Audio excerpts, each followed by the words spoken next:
ஸ்ரீ சிவசங்கரா தேவனே, ஸ்ரீ சிவசங்கரா தேவனே. ஒரு அமைப்பை உருவாக்குவது என்பது எளிதான விஷயம் அல்ல.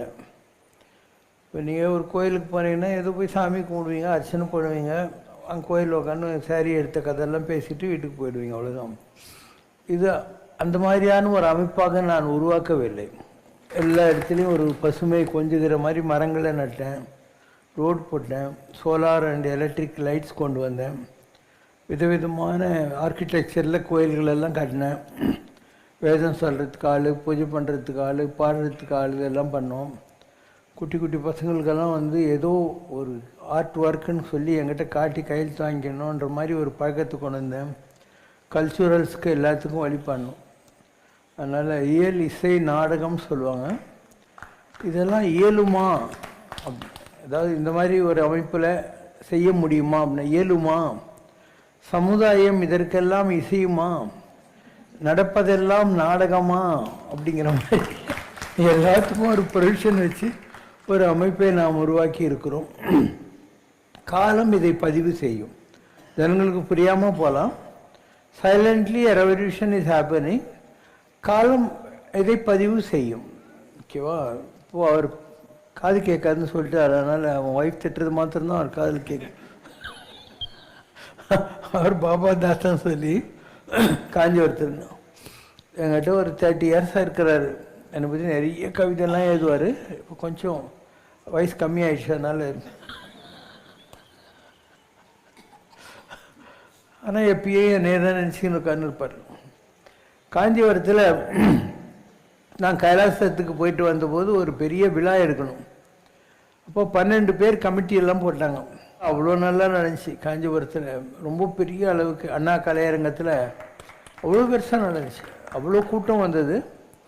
அது ஒரு அதை ஆர்கனைஸ் பண்ணதில் அவருடைய பங்கு கூட இருந்தது. And he has been totally committed, totally loyal. அவங்க குடும்பத்தில் இருக்கிற எல்லாருமே அப்படி தான் இருக்காங்க. ஒன்று. ரெண்டாவது அங்கே கோவிந்தன் சார் ஒருத்தர் நிறைய கேள்வி, ஸ்பிக் கோவிந்தன் அது அவர் தான். அவர் ரொம்ப வருஷமாக இருக்கார். அவர் ஸ்பிக்கில் நல்ல போஸ்டர் இருந்தார். அவருக்கு ஒரு பையன் அவன் என்ஜினியரிங் என்ட்ரன்ஸ் எக்ஸாம், அப்போல்லாம் என்ட்ரன்ஸ் எக்ஸாம் நீட்டெல்லாம் கிடையாது. அதில் என்ஜினியரிங்லேயும் ஸ்டேட்டில் டாப்பில் வந்தான், மெடிக்கல்லையும் ஸ்டேட்டில் டாப்பில் வந்தான். But he chose engineering and join பண்ணால் எம்ஐடியில் சீட் கிடச்சிது. எம்ஐடியில் தானே, அண்ணா யூனிவர்சிட்டியில் சீட் கிடச்சிது. அதுலேயும் எல்லாம் டாப்பாலாம் வந்தார். அதுக்கப்புறம் நான் நல்ல ஜாப் கிடச்சிது. இருந்தாலும் I wanted to go to States. அங்கே போய் நல்லா செட்டில் ஆகிட்டார், பிஹெச்டி பண்ணார். இங்கே அவர் ஸ்டேட் டாப் வந்தபோது பத்திரிகைக்காரன் அவரை இன்டர்வியூ பண்ணுறான். அப்போ அவர் சொல்கிறார், நான் ஆவரேஜ் ஸ்டூடெண்ட்டு தான், நான் இந்த அளவுக்கு ஸ்டேட் லெவலில் டாப் வாங்கினா இதுக்கெல்லாம் பாபா தான் காரணம் அப்படின்னா. அதெல்லாம் நீ சொல்லக்கூடாது, நான் நல்லா படித்தேன், நல்லா கஷ்டப்பட்டேன்னு சொல்லுன்னு. இவன் பார்த்தா இந்த ஆளுக்கிட்ட எதுக்கு ஆர்கியூமெண்ட் பண்ணணுன்னு என்னுடைய ஃபோட்டோ போட்ட ஒரு டிஷர்ட்டு மாட்டின் ஃபோட்டோ எடுங்க அப்படின்னா. இப்போ என்ன பண்ணுவேன், இப்போ என்ன பண்ண அமெரிக்கா போனோம், பிஹெச்டி பண்ணான். ரொம்ப கஷ்டம் அவன் பண்ண சப்ஜெக்டு. அமெரிக்காவில் பிஹெச்டி அந்த சப்ஜெக்டில் நேனோ டெக்னாலஜி தானே, அதில் பண்ணோம். அதனுடைய தேங்க்ஸ் கிவிங்கெல்லாம் இருக்குது, ப்ரிஃபேஸ் அதில் எழுதுனான். இந்த மாதிரி சிவசங்கர் பாபாவனால நான் இதை முடிச்சிருக்கேங்கிற மாதிரி எழுதினான். இது ஒரு உதாரணம். அண்டு அந்த பையன் கல்யாணத்துக்கும் நான் காரைக்குடி பக்கம் போனேன். ரொம்ப கமிட்டட் ஃபேமிலி. இது ஒன்று. அங்கே தினமேல ஒரு பொண்ணு உட்காந்துருக்கு. அது பேர் தீபிகா. இந்த பொண்ணு ஐஏஎம் லக்னோவில் படித்தான். இப்போ அமெரிக்காவில் இருக்கான். And very loyal. அவளுக்கு கல்யாணத்துக்கு நான் போகிறேன். மாப்பிள்ளை தாலி கட்டுறதுக்காக வெயிட் பண்ணிகிட்ருக்கான். நான் அங்கே நிற்கிறேன். அந்த பொண்ணு என் 2 காலை இப்படி தொட்டுக்குன்னு தாலி கட்டினா. உங்களால முடியாது. Loyalty is a different yard stick. Loyalty is a totally different yard stick. ஏன்னா இது ஒரு உதாரணம். நிறைய பேர் நம்மளால் பெனிஃபிஷரிஸாக இருப்பாங்க, ஆனால் பப்ளிக்காக சொல்ல மாட்டாங்க. ஏன்னா அவங்களுக்கு இந்த தாடி, கோமணம், காவி, வாத்து ஓட்டுற குச்சி வச்ச சாமியார் தான் சாமியார். நம்ம மாதிரி கூலாக உட்காந்துக்கிறால சாமியார்னு சொல்கிறதுக்கே அவங்களுக்கு ஒரு டெலிகேட் ஃபீலிங் இருக்கும். நான் நிறைய பேர் பார்த்துட்டேன் என்னுடைய வாழ்க்கையில். நான் எவ்வளோ நல்லதெல்லாம் பண்ணியிருக்கணும், அதில் 100% பேர் நன்றி இல்லாமல் தான் இருப்பாங்க. ஆனாலும் நான் நல்லவனாக தான் இருக்கேன். நான் என்னுடைய குணத்தை வர்றதில்லை எப்பயுமே. ராமகிருஷ்ண பரமஹம்சர் ஒரு கதை சொல்லுவார். ஒரு தேள் அங்கே இருந்துச்சு, ஐயோ தண்ணியில் முழுகி போகுதுன்னு சாமியார் தூக்குனார், அது கொட்டுச்சு. வலிச்சிச்சேன்னு விட்டார், திருப்பியும் தூக்குனார், அது கொட்டுச்சு. பக்கத்தில் இருக்க கேட்டால், நீ என்ன லூஸாயா, தேள் கொட்டுதுன்னு தெரிஞ்சு அதை போய் நீ காப்பாற்றினுக்கிற அப்படின்னா. அப்போ அவர் சொன்னார், தேளோட குணம் கொட்டுறது, என் குணம் காப்பாற்றுறது. அது அதனுடைய குணத்தை எப்படி விடாமல் இருக்கோ அந்த மாதிரி என்னுடைய நல்ல குணத்தை நான் விடவே மாட்டேன் கடைசி வரைக்கும் அப்படின்னு சொன்னார். இப்படி ஒரு மகானுங்கிறவன் ஒரு ரேர் கமாடிட்டி, ஒரிஜினல் மகான். சும்மா இந்த வேஷம் கட்டின ஆளுங்கெல்லாங்கிறான், கையில் ஒரு குச்சி வச்சுக்கிட்டு அந்தமாரி ஆளுங்க பற்றி நாம் சொல்லலை. ஒரு ஒரிஜினலான மகான், ஒரு நிஜமான தபஸ்விங்கிறவன் ஒரு சாதாரண நிலை கிடையாது. அவங்க ரொம்ப ஹையஸ்ட் லெவல். வள்ளலார் என்ன சொல்கிறாரு, யாருக்கிட்டேயும் எந்த பேதமும் காட்டக்கூடாது. இதெல்லாம் டெஃபினிஷன்ஸ். ஒரு ஒரிஜினல் மகானுக்கு என்ன, எத்துணையும் பேதம் வராது, no partiality, no discrimination between X and Y, எவ்வுயிரும் தம்முயிர் போல் எண்ணி. இங்கே எத்தனை பேருக்கு வராங்க, அத்தனை பேருக்கும் பழம் கொடுத்தீங்களா, சாக்லேட் கொடுத்தீங்களா, ஸ்டார்டர் கொடுத்தீங்களா, அவங்க லேட்டாக வந்துக்கிறாங்க, இதெல்லாம் பார்த்து நிற்கணும். நான் பிஸி தான், இருந்தாலும் இத்தனை வேலையும் செஞ்சுக்கிட்டே இருப்பேன். எவ்வுயிரும் தம்முயிர் போல் எண்ணி ஒத்த உரிமை உடையவராய் ஓக்கின்றார் யாவர். அந்த மாதிரி யார் இருக்காங்களோ வித் ஈக்குவானிமிட்டி ஆஃப் மைண்ட், அவர் உளம்தான் சித்த சத்துருவாய் எம்பெருமான் நடம்புரியும் இடமென நான் தெளிந்தேன். அங்கே தான் நடராஜருடைய டான்ஸ் நடந்துட்டு இருக்கு அப்படிங்கிற வார்த்தையை வள்ளலார் சொல்வார். அப்போ நீங்கள் அந்த அந்த பவரை பிடிக்கணுன்னா இதெல்லாம் தான் குவாலிஃபிகேஷன், இல்லைன்னா ஒன்றும் நடக்காது. லிங்கிச்சேட்டி ஸ்ட்ரீட்டில் ஒரு பெரிய மகான் இருந்தார், அருள்வழி சித்தர்னு பேர். சும்மா ஒரு அழுக்கு துணி கட்டின்னு உட்காந்து இருப்பார், இப்படி குந்துகால் போட்டுன்னு இருப்பார், சட்டுக்கிட்டு எதுவும் போட மாட்டார். அவரை யாராவது பார்க்க நடு ரோட்டில் உட்காந்துருப்பார். அவரை யாரையாவது பார்க்கணுன்னாக்கா அங்கே இருக்கிற நாயர் கடையில் போய் டீ அவங்களே தூக்கின்னு வரணும். நாயர் கடை பையன் தூக்கின்னு வந்தால் அவர் தொடக்கூட மாட்டார், உனக்கு திமிரு போகணும். அதனால் ஒரு 10 கப்பு டீ, ஒரு 10 எம்டி கப்பு, ஒரு 2 கிளாஸ் தண்ணி எடுத்துன்னு வந்து அவர்கிட்ட வைக்கணும். அவர் என்ன பண்ணுவார், எத்தனை பேர் உட்காந்துக்கிறாங்கன்னு பார்ப்பார். அந்த டீயை அத்தனை கப்பாக மாற்றி எல்லாருக்கும் அவர் கையால் கொடுப்பார். அந்த தண்ணி இப்படி விட்டுட்டு இப்படி ஆகாசத்தை பார்த்து பூஜை பண்ணுவார். பூஜை பண்ண முடிச்ச உடனே அவர் ஆளுக்கு ஒரு பீடி கொடுப்பார். நீ வாங்கினா வாங்கிக்கலாம், வேணான்னா விட்டுடலாம். அதுக்கப்புறம் அவர் கோணிப்பை கீழகரத்துலேருந்து எடுத்து 4 8 உன் ஜோபியில் போடுவார், எல்லாருக்கும் போடுவார். இது அவருடைய நிலை. அருள்வழி சித்தன் அவர் சாதாரணமாக தான் உட்காந்துருப்பார். ஆனால் அந்த ரோட்டில் வர்றவன் போகிறவன் எல்லாருடைய ஆத்மா என்னன்னு சொல்லிக்கினே இருப்பார். அவர் வண்டி டிஎம்ஜே 1923 ஸ்கூட்டர் அப்படின்னு சொல்லி அவன் யாருன்னு சொல்லுவார். ஆனால் அவனுக்கே தெரியாது நம்மளை பற்றி தான் சொல்லின்னு இருக்காருங்கிற மாதிரி தெரியவே தெரியாது. இது ஒரு உதாரணத்துக்காக சொல்கிறேன். ஒரு தடவை நான் கிருஷ்ணவேணி அம்மான்னு இருந்தாங்க, அவங்களுக்கு அந்த துர்கை கோயிலில் நம்ம அந்த எனர்ஜியை யூஸ் பண்ணிக்கிட்டு இருக்கிறோம். அவங்க பெரிய நிலை, ஒரு பிறவியில் ஔவையாராக இருந்தாங்க, ராமாயண காலத்தில் சபரியாக இருந்தாங்க. இந்த மாதிரி பல பிறவிகளில் உயர்ந்த நிலைகளில் ராமகிருஷ்ணனுடைய மனைவி சாரதா தேவியாக இருந்தாங்க. அந்த மாதிரி பெரிய நிலை. அவங்க பொதிய மலையில் கல்யாண தீர்த்தம் என்ற இடத்துல இருந்தாங்க. நான் காளிகாம்பாள் கோயில் கூட்டினுட்டு அந்த அம்மாவை அந்த லிங்கிச்சேட்டி ஸ்ட்ரீட் வழியாக கூட்டின்னு போகிறேன். போகிறபோது அவர் சொல்கிறார், அந்த காலத்து ஔவையாருன்னு மேக நீரா அப்படின்னாரு. அந்த காலத்தில் ஔவையாராக இந்த மேக நீர்னா என்ன, பூமியில் இருந்து ஒரு ஆத்மா மேலே போகுது, எப்படி பூமியில் இருந்த தண்ணி வேப்பரைஸ் ஆகி திருப்பியும் மழையாக வருதோ அந்த மாதிரி பூமியில் இருந்து போனவங்க திருப்பி வராங்க. அதனால் ஆத்மாவுக்கு அவர் வச்ச பேர் என்ன, மேக நீர் அப்படின்னு அர்த்தம். அந்த அளவுக்கு பெரிய ஆளுன்ற நான் அந்த பக்கம் போகிறேன்.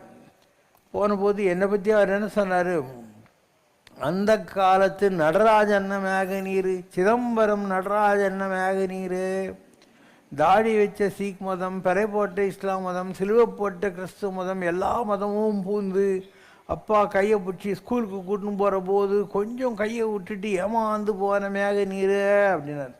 இவர் எல்லா ரிலிஜன்லேயும் பூந்து வந்தார்.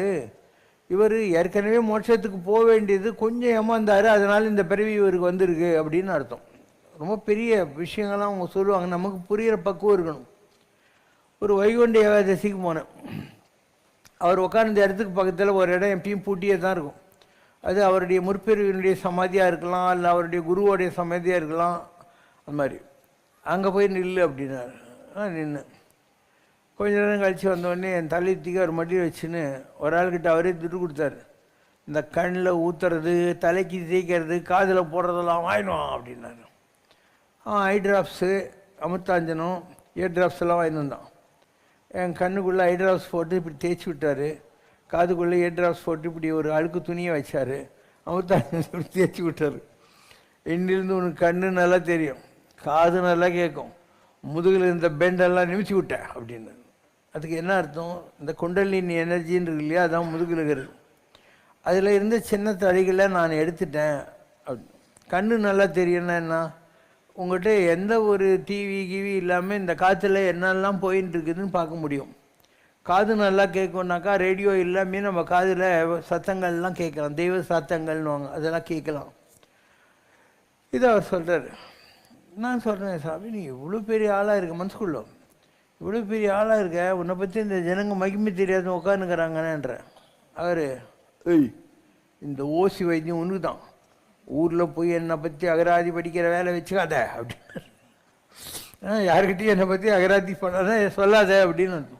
இப்படி எத்தனை மகான்கள் இருக்கிறாங்க, இருக்கணுமே தெரியாது அவங்கள பற்றியெல்லாம். இப்போ கூட பிஜேபி ராமானுஜன் நகரில் ஸ்ரீபெரும்புதூரில் அவருடைய இது இருக்குது, சமாதி வச்சுருக்காங்க. மக்களுக்கு அவரை பற்றியெல்லாம் தெரியாது. இவங்களுக்கு தெரிஞ்சதெல்லாம் இந்த ஒன்றைய சாமியாருங்க சும்மா வேஷம் கட்டி நேற்று டூம்னு ஏமாத்துறானுங்க இல்லையா. அவனுங்களும் ஏமாத்துறாங்க, அவங்ககிட்ட போகிறவனும் 190 பேர் ஏமாத்துறான். ஒரு உண்மையான ஆன்மீகம்ங்கிறது இந்த மண்ணில் செய்கிறது ரொம்ப கஷ்டம். நான் பார்த்தவங்கெல்லாம் அந்த மாதிரி பெரிய மகான்கள், எவ்வளோ பெரிய மகான்கள். கோடிசாமி என்ன சாதாரண ஆளா? சிவபிரபாகர சித்தி வைக்க எவ்வளோ பெரிய ஆள். லிங்கிச்செட்டி ஸ்ரீ சாமி, கிருஷ்ணவேணி அம்மா, மாயம்மா, சங்கரலிங்க சித்தர் இங்கே உளுந்தூர்பேட்டுக்கிட்ட, உளுந்தூர்பேட்டில் சங்கரலிங்க சித்தந்தார். அவர் உட்காந்துருப்பார். அங்கே ஒரு அடுப்பில் கஞ்சி காய்ச்சிக்கின்னு இருப்பாங்க. ஏழைங்கெல்லாம் போனால் அந்த கஞ்சி யூஸ் பண்ணுவார். கொஞ்சம் வசதி இருக்கிறவங்க போனால் இருக்கப்பட்டவங்க தானே போய் இட்லி வாங்கியா அப்படின்னுவார். நீங்கள் 4 இட்லி வாங்கிடணும். வாங்கின்னு வந்தால் 2 இட்லி ஏழைங்களுக்கு தனியாக எடுத்து வச்சுக்குவார், இல்லாதவங்க வந்தால் கொடுக்குறதுக்கு. நம்மளை எதிரில் உட்கார சொல்லிட்டு அந்த இட்லியை சட்னியில் தொட்டு நம்ம கையில் போய் இப்படி சாப்பிட்டுக்கணும். அந்த தண்ணி கொஞ்சம் கொட்டுவார், குடிச்சிடணும். இதுதான் அவருடைய வழிமுறை. வாய் திறந்து ஒன்றும் சொல்ல மாட்டார். அந்த இட்லி அவர்கிட்டேருந்து நம்மக்கிட்ட வர்றதுக்குள்ளோ நம்ம கர்மாவை அவர் எந்த அளவுக்கு கழிக்க முடியுமோ கழிப்பார். சில பேருக்கு 3 நாள் இருந்துட்டு 4 நாள் இருந்துட்டு போகலாம் சொல்லுவார். அந்த அளவுக்கு பெரிய நிலை. நான் அவர்கிட்ட போயிருக்கேன். இப்போ உங்களுக்கு ஹைவே மாறி போச்சு, இல்லைன்னா அந்த உளுந்தூர்பேட்டை வழியாக தான் போகணும்.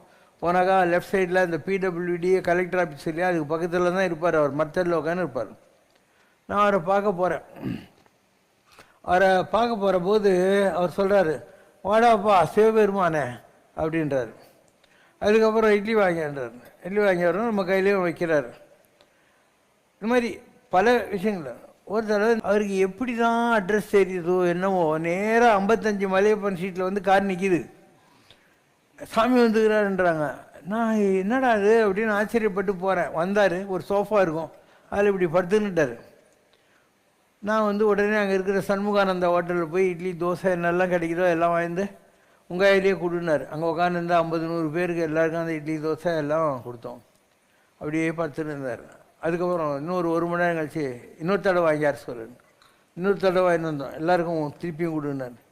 அதுக்கப்புறம் வெளியே வந்தால் அந்த கேட்டுக்கிட்ட நின்று இப்படி ஆகாசத்தை பார்த்துட்டு அவர் பாட்டிக்கு கிளம்பி போயின்னே இருந்தார். அவரை நம்ம இன்வைட் பண்ணலை, ஆனால் அவங்களுக்கு தெரியுது பாம்பின் கால் பாம்பரியங்கிற மாதிரி யார் இருக்காங்க, எங்கே இருக்காங்க.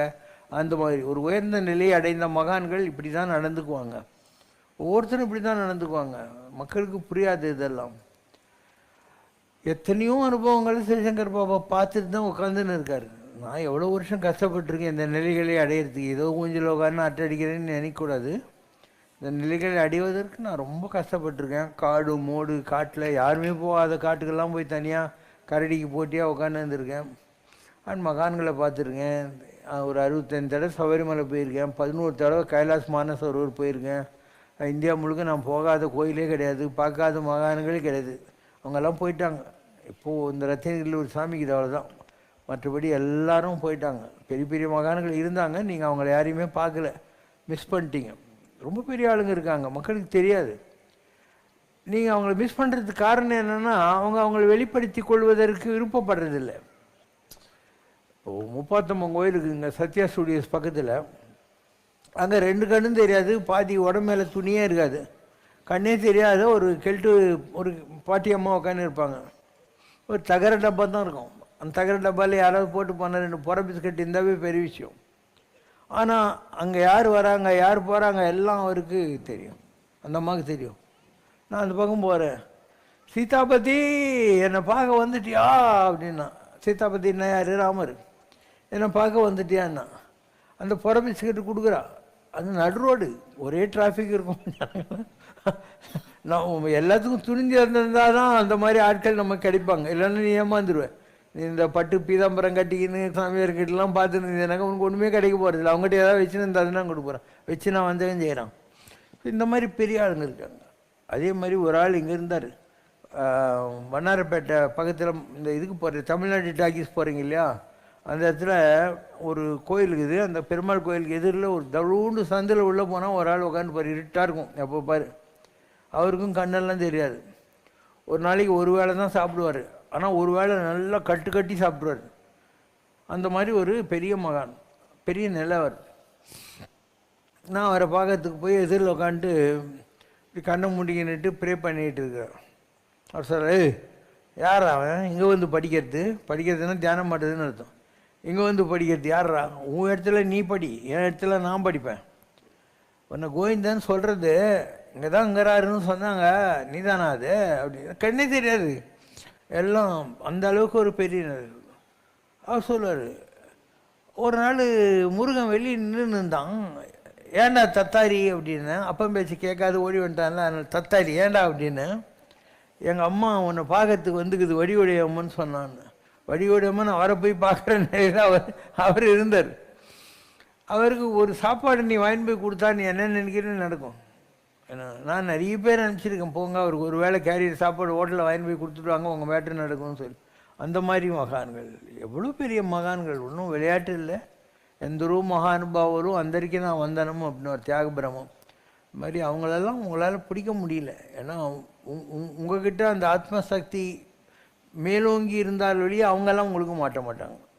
நீங்கள் இந்த மாதிரி சாதாரண ஆளுங்க இருக்காங்க இல்லையா, ஜாதகம் ஜோசியம் தகடு மோதிரம் வாஸ்து பரிகாரம் இந்த ஒன்றைனா மடாதிபதிங்க, இவங்களை பார்த்து ஏமாந்து போயிடுவீங்க. இதுதான் ஆன்மீகத்தில் இருக்கிற மிகப்பெரிய மாயை. இதுதான் நம்ம நினச்சின்னு போகிற இடத்துல ஒன்றும் இருக்காது, நமக்கு தெரியாத இடத்துல எவ்வளவோ இருக்கும். அதுக்கு உனக்கு கொடுப்பின்னு இருக்கணும்.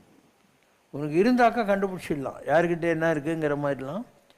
அந்த மாதிரி தான் என்னுடைய வழிமுறைகளும் கூட. நான் ஜாலியாக உட்காந்துக்கிறேன். இதே நான் ஒரு சாமியார் வேஷம் கட்டின்னு உட்காந்துருந்தேன்னாக்கா ஈஸியாக வந்துடுவாங்க ஜனங்க. நான் இப்படி உட்காந்துன்னு இருக்கிறேன்னா மக்களுக்கு புரியவே புரியாது. இங்கே வர்றவங்க எல்லாரும் பற்றி எனக்கு தெரியும், தெரியாத மாதிரி நடிப்பேன் நான். எனக்கு தெரியாததே கிடையாது. நீங்கள் யார் வராங்க எதுக்கு வராங்க எல்லாம் தெரியும், பட் எதையும் வெளியே காட்டிக்கவே மாட்டேன் நான். அதனால தான் இந்த அமைப்பை இவ்வளோ ஒரு டிசிப்ளினாக இங்கே பாரு, காய்ச்சி மூச்சுன்னு சத்தங்குதா, யாருன்னா உட்காந்துன்னுட்டு ஊர்க்கத்தை பேசுகிறாங்களா இல்லையா, எல்லாம் டிசிப்ளினாக நடக்குது இல்லையா. பாரு எவ்வளோ சுத்தமாக இடங்குது, பூஜைலாம் டிசிப்ளினாக நடக்குது. தேர் பல்லக்கு பிரசாதம் பாட்டு டான்ஸு பெயிண்டிங் கொண்டாடுற பசங்க எல்லாம் அதனுடைய போக்கில் நடந்துக்கிட்டே இருக்கும். சரி, நான் 100 தடவை சொல்லிட்டேன், இவ்வளோ பெரிய அமைப்பை உருவாக்கி இருக்கிறேன். ஆனால் நான் 1 ரூபா கூட பேங்க்கில் கடன் வாங்கிறது இல்லைன்னா நீ நம்புறியா? நீ ஒரு வீடு கட்டுறதுக்கே பேங்க்கில் லோன் வச்சுன்னு அலைஞ்சின்னுக்கிற. நான் இவ்வளோ சொத்து சேர்த்துருக்கேன், ஒரு காலத்தில் கூட 1 ரூபா நான் பேங்க்கில் லோன் வாங்கினதில்லை. பேங்க்காரங்க தான் என்ன கேட்பாங்க, உங்கள் டெபாசிட் எடுத்துடாதீங்க, எங்களுக்கு 30th மார்ச் 31 டிசம்பர்னு ஏதோ சொல்லிக்கினே இருப்பானுங்க. இது எவ்வளோ பெரிய நிலை. எதுக்கும் யாரையும் நம்பாமல் தன்னுடைய சொந்த காலில் நிற்கிறது, நினச்சதை நினச்ச மாதிரி நடத்துறது எவ்வளோ பெரிய பவர். இது மக்களுக்கு புரியுமா? வேண்டியாங்க எய்தலால் தவம் யாண்டும் முயலப்படும். நீ என்ன நினைக்கிறோ எல்லாம் நடக்கும், அதனால் தவம் செய் அப்படிங்கிறார். வேண்டியாங்கு எய்தலால் தவம் யாண்டும் முயலப்படும். அப்போ கனவான் தனவான் கல்விமான் புத்திமான்னா இருக்கு இல்லையா. புத்தி இருந்தால் புத்திமான், டிக்னிஃபைடாக இருந்தால் கனவான், நல்ல எஜுகேட்டடாக இருந்தால் கல்விமான், இப்படி இருக்குது இல்லையா. அந்த மாதிரி பகவான்னு ஒரு வார்த்தை இருக்குது. அந்த பகவான்னா என்னன்னா எதுக்குமே பஞ்சம் இல்லாத ஒரு ஆள்னு அர்த்தம். பகம் எதுக்கும் பஞ்சம் இருக்கக்கூடாது. அந்த குவாலிட்டிக்கு பேர் தான் பகம். அந்த பகம் யாருக்கிட்ட இருக்கோ அவன் தான் பகவான். அப்போ சிவசங்கர் பாபா பகவான். அவனுக்கு புரிஞ்சா என்ன, புரியாகிட்டு எனக்கு என்ன, உன்னால் எனக்கு ஆக வேண்டிய வேலை ஒன்றுமே இல்லை, யாராலையும் எனக்கு ஆக வேண்டிய வேலை ஒன்றுமே கிடையாது. இது மக்களுக்கு தெரிகிற காலம் வரும். அப்போ இவன் எங்கெங்கேயோ போய் அலைஞ்சி தேடிமிட்டு வருவான். இருக்கும் இடத்தை விட்டு இல்லாத இடம் தேடி எங்கெங்கோ அலைகின்றார் ஞான தங்கமே, அவர் ஏதும் மரியாரடி. இருக்கும் இடத்தை விட்டு இல்லாத இடம் தேடி எங்கெங்கோ அலைகின்றார் ஞான தங்கமே, அவர் ஏதும் அறியாரடி ஞான தங்கமே. உன்னையே நினைந்திருப்பான், உன்னையே நினைந்திருப்பான், உண்மையை தான் புரைப்பான், ஊருக்கு பகையாவான் ஞான தங்கமே. அவன் ஊழ்வினை என்ன சொல்வேன் ஞான தங்கமே, ஞான தங்கமே. நஞ்சினை நெஞ்சில் வைத்து. அப்போ ஒவ்வொருத்தருக்கு பின்னாலையும் நான் சொன்ன மாதிரி ஒரு ரீவைண்ட் பண்ணி பார்க்குற இது இருக்கும், ஒரு ஃப்ளாஷ்பேக் இருக்கும். என்னுடைய ஆன்மீகம் ரொம்ப எஃபர்ட்லெஸ்ஸாக இருக்கிறதுக்கு அதுதான் காரணம். இந்த க்ரீனிஷ் ப்ளூ போட்டுன்னு ஒரு பையன் வரான்,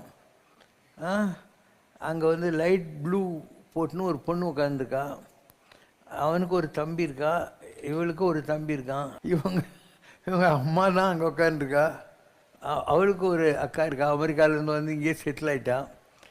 இந்த அம்மாவுக்கு மெடிக்கல் சீட்டும் கிடச்சிது, என்ஜினியரிங் சீட்டும் கிடச்சிது, டென்டிஸ்ட்ரி படிச்சுட்டு பல் டாக்டர் ஆகி இப்போது டிரான்ஸ்கிரிப்ஷனில் ரொம்ப பெரிய போஸ்ட்டுக்கு போயிட்டான். இந்த மாதிரி இங்கே இருக்கிற அவங்க அப்பா எனக்கு ரொம்ப வேண்டியவர். அருண் சொல்லிட்டு பெரிய கம்பெனியில் இருந்தார், பாம்பேயில் ஐசிஐயில் இருந்தார். அவங்க ஃபேமிலியில் ஒரு 50-60 டிக்கெட்டு என்கிட்ட வருவாங்க அந்த காலத்தில் இருந்து.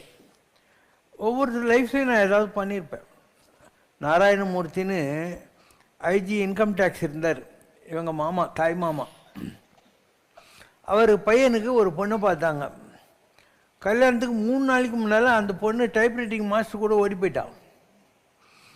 என்ன கேட்குறாங்க என்ன பண்ணுறதுன்னு. முகூர்த்தம் தவறக்கூடாது, நீங்கள் வேறு ஏதாவது ஒரு பொண்ணை பார்த்துருப்பீங்க இல்லையா, அவங்கள கான்டாக்ட் பண்ணுங்க, அதே முகூர்த்தத்தில் கல்யாணம் பண்ணிடலான்னு. அவங்க எங்கேயோ ஒரிசாவில் பரிப்பாடாவோ புவனேஸ்வரோ ஊரையா தெளிவு அங்கே இருந்தாங்க. அந்த பொண்ணு அவங்க மாமா, பாவா, அக்கா, அப்பா அம்மா நேராக பெங்களூர் வந்தாங்க. பெங்களூர்லேருந்து மண்ணடி 55 மலையும் பண்ணிட்டு என்கிட்ட வந்தாங்க. நான் சொன்னேன் அதே முகூர்த்தத்தில் என் கண்ணெதிரில் தாலி கட்டு அப்படின்னேன். இனிமேல் நீ போய் ரிசப்ஷன் என்ன வேணுமோ பார்த்துக்குவாங்கன்னு சொல்லிட்டேன். இது ஒரு உதாரணம்.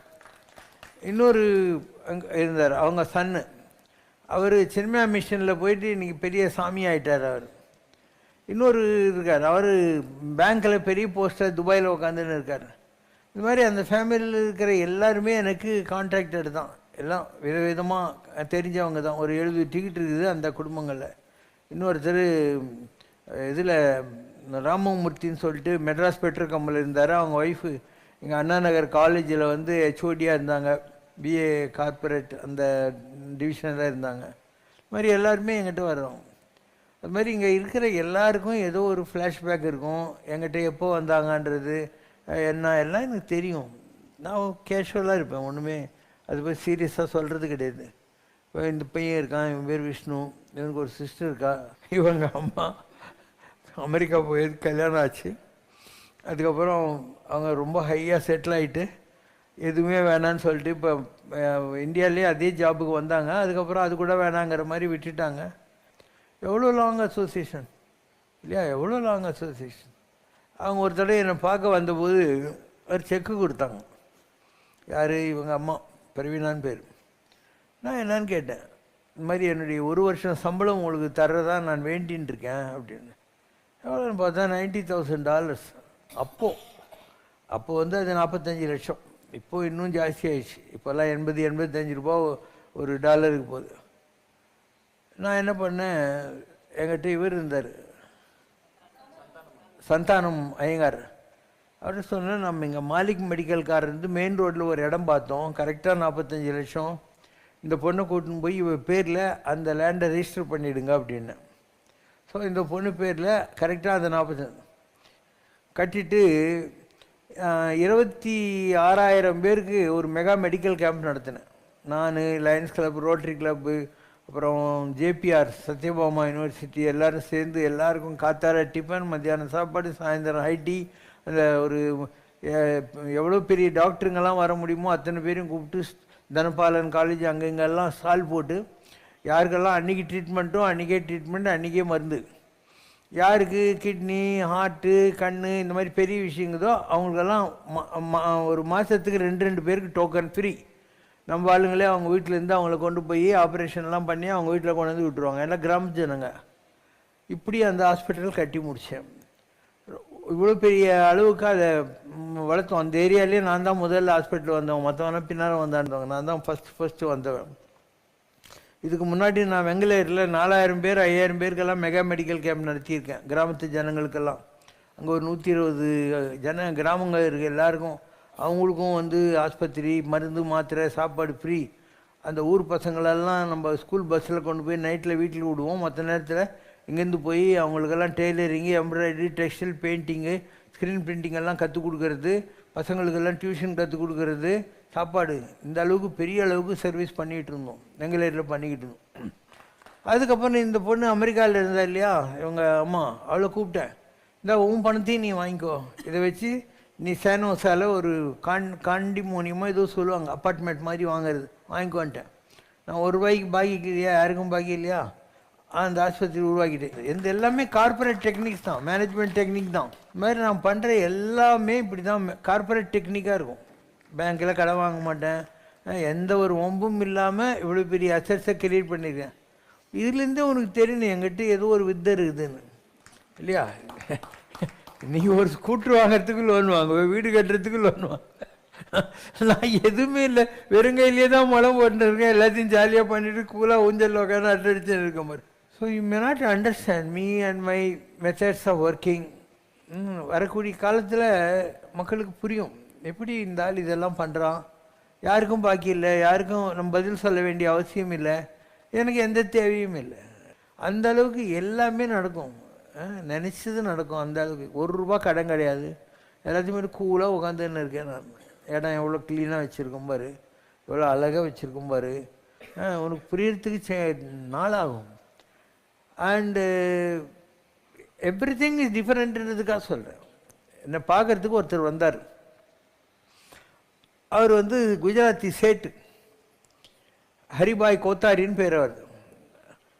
அவர் வந்து இந்த மாதிரி இடம் மனோகரன் ஒரு கட்ட பஞ்சாயத்து ஆள் கொட்டிவாக்கத்தில் 9 கிரவுண்ட் லேண்டை அவன் வந்து காம்பவுண்ட் போட்டு ஓலக்கொட்டாய் போட்டு எனக்கு தான் நீ என்ன வேணால் பண்ணிக்கோன்னு சொல்லிட்டான்.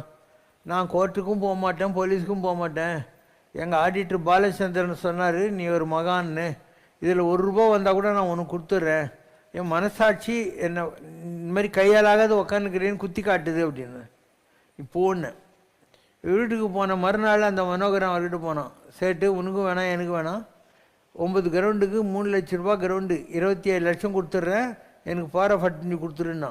அவர் ஃபோன் பண்ணார், வாங்கிக்கோன்னு.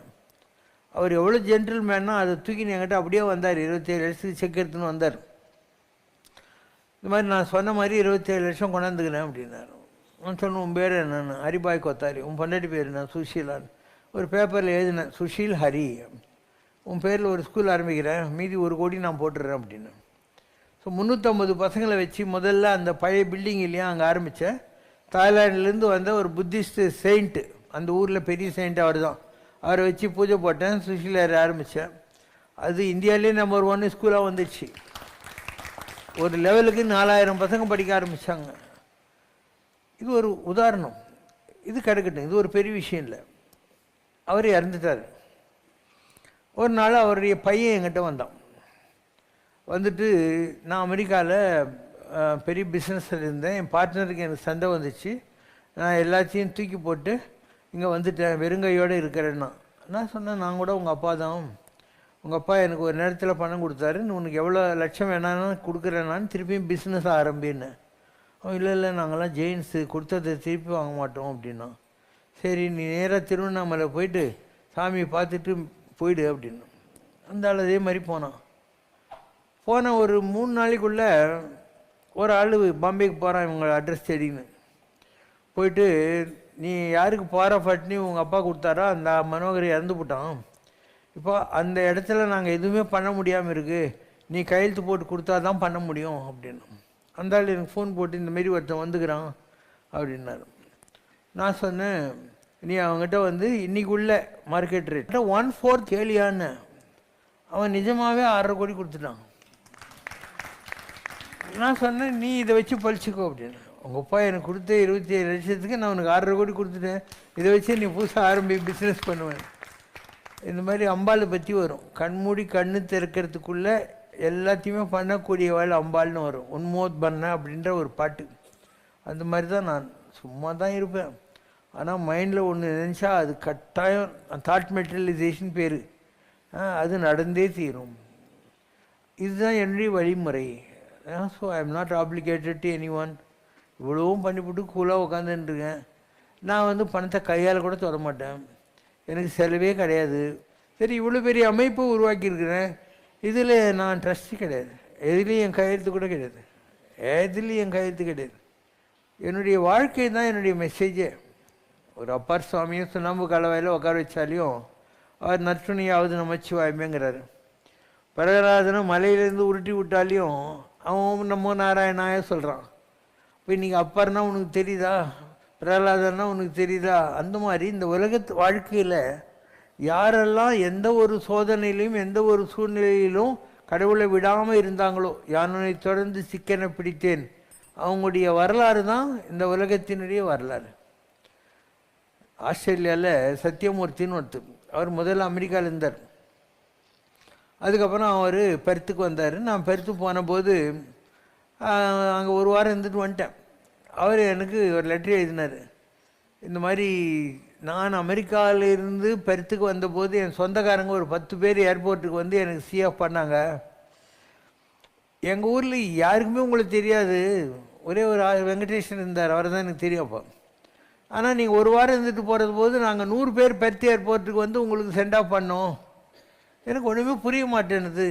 நான் அமெரிக்காவிலேருந்து குப்பை கொட்டிட்டு வந்தேன், 10 சொந்தக்காரன் தான் ஏர்போர்ட்டுக்கு வந்தான், அவங்கெல்லாம் வந்தாங்க இல்லையா, அதெல்லாம் அட்டாச்மெண்ட்டு. உங்களுக்கு இவ்வளோ பேர் வந்தாங்க இல்லையா, இதுக்கு பேர் love. Now I understand the difference between love and attachment அப்படின்னு. அடுத்த வார்த்தை தான் சொன்னார், you are writing his story. ஹிஸ்னா கடவுள், big H. You are writing his story, your life is becoming history. As Sathyamoorthy I am writing my story, my life is still a mystery அப்படின்னாரு. இவ்வளோ தான் வாழ்க்கை. எவன் ஒருத்தன் தனக்குன்னு வாழாத, தனக்கென வாழா உண்டாலம்மை உலகம், தனக்கென வாழா பிறக்குரிய ஆள். அவங்களுக்குன்னு வாழ மாட்டாங்க, மற்றவங்களுக்காக வாழ்வாங்க. அந்த மாதிரி யார் இருக்காங்களோ அவங்களால தான் இந்த உலகம் இயங்கி கொண்டிருக்கிறது அப்படின்னு அர்த்தம். ஸோ சிவசங்கர் பாபா என்பவர் எல்லாத்தையும் விட்டு வந்தார். 1996 ஜனவரி 16 நான் குடும்பத்தெல்லாம் விட்டு போட்டு அப்படியே வந்துட்டேன். எல்லாத்தையும் விட்டு செட்டில் ஆகிட்டேன். எல்லாம் இருக்காங்க அமெரிக்காவில். நான் போனேன், அமெரிக்காவில் 35 தடவை போய்க்கிறேன். அவங்களெல்லாம் பார்க்க கூட மாட்டேன், யாரையும் பார்க்கவே மாட்டேன். எங்கிட்ட வளர்ந்த பசங்க இருக்காங்க, அவங்களெல்லாம் பார்ப்பேன். அவங்க கூட வீட்டுக்கெல்லாம் போக மாட்டேன். அண்டு ஏதாவது ஹோட்டலில் வந்து தங்குவேன். ஒரு 100 ரூம் போட்டு எல்லோரும் வந்து தங்குவாங்க என் கூட. 3 நாள் எங்கே இருப்பேன், அப்படியே போயினே இருப்பேன், அடுத்த ஊருக்கு போயினே இருப்பேன். அண்ட் அந்த ஹோட்டலுக்காரன் எனக்கு ஒரு ஹால் ஃப்ரீயாக கொடுத்துருவான். 100 ரூம் கிடைக்கிது இல்லை, என் ரூமுக்கு பணம் வாங்க மாட்டோம். மெட்ராஸ்லேருந்து எந்த ட்ரெஸ் போட்டுன்னு போடணுமோ அவ்வளோதான். நான் பொட்டியில் ட்ரெஸ்லாம் எடுத்துன்னு போன பழக்கமே கிடையாது. அங்கே போவேன், அவங்க எனக்கு 3 நாளைக்கு ட்ரெஸ் வாங்கி வச்சுருப்பாங்க. அதை யூஸ் பண்ணிவிட்டு அவங்ககிட்டயே விட்டு நான் போட்டு போன ட்ரெஸ்ஸில் அடுத்த ஊருக்கு போய்டுவேன். மெட்ராஸுக்கு இதே ட்ரெஸ்ஸில் வந்து இறங்கிடுவேன். என்னை புரிஞ்சிக்கவே முடியாது உங்களால். எதுக்களாலும் எடுத்த மொழியாலும் சோதிக்க வேண்டாம். ரிசர்ச் எல்லாம் பண்ணி மாட்ட மாட்டேன். நான் வாசித்து காணோனாதது அப்படிங்கிற வார்த்தையை எனக்கு நீங்கள் பயன்படுத்தலாம். இங்கு நோக்கினும் சிவசங்கரம், எல்லா முகமும் சிவசங்கரம், எம்மந்திரமும் சிவசங்கரம். ஓ என்னிலும் அந்த சிவசங்கரம், காற்று பாடும் சிவசங்கரம், கடலலை முழங்கும் சிவசங்கரம் ஊற்றின் சிரிப்பும் சிவசங்கரம் உயர்ந்த மலையும் சிவசங்கரம் வானின் நீலம் சிவசங்கரம் வட்ட நிலாவும் சிவசங்கரம் செங்கதிருள்ளும் சிவசங்கரம் கண் சிமிட்டும் மீன்களும் சிவசங்கரம் தீயில் சுடரிடும் சிவசங்கரம் அதை தீண்டிடும் சுகமும் சிவசங்கரம்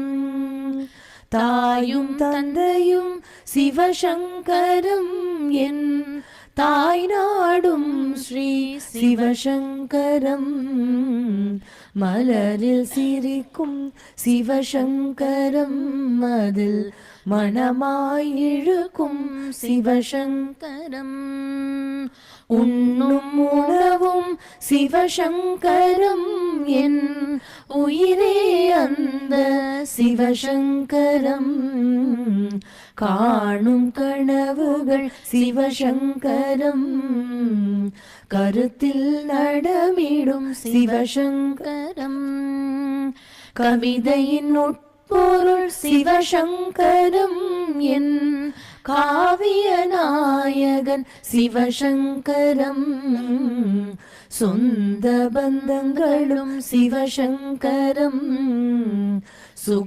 சுகதுக்கங்களும் சிவசங்கரம் உற்ற தோழனும் சிவசங்கரம் நான் பெற்ற மதலையும் சிவசங்கரம் கும்பிடும் தெய்வமும் சிவசங்கரம் தினம் கூவி அழைப்பதும் சிவசங்கரம் அன்பின் உருவம் சிவசங்கரம் என்னுள் ஆனந்தம் தந்த சிவசங்கரம் மாய கண்ணனே சிவசங்கரம் என் மாயை கலைத்ததும் சிவசங்கரம் தூய மனம் தரும் சிவசங்கரம் நெடும் துணையாய் வந்திடும் சிவசங்கரம் குருவாய் கிடைத்த சிவசங்கரம் என் குறையெல்லாம் தீர்த்த சிவசங்கரம் பிறவி அழிக்கும் சிவசங்கரம் நாள் மறையின் விளக்கம் சிவசங்கரம் வாழ்வின் குறிக்கோள் சிவசங்கரம் என் வாழ்வின் எல்லையும் சிவசங்கரம் ஆழும் தவமும் சிவசங்கரம் அதில் அழுந்தும் மனமும் சிவசங்கரம் இயங்கும் உயிரினம் சிவசங்கரம் அதை இயக்கும் சக்தியும் சிவசங்கரம் என் இதய துடிப்பொலி சிவசங்கரம் அதில் இருக்கும் ஆண்டவன் சிவசங்கரம் எங்கு நோக்கினும் சிவசங்கரம் எல்லா முகமும் சிவசங்கரம் ஓம் ஜெய் சிவசங்கரரே சுவாமி ஜகத் பரிபாலகரே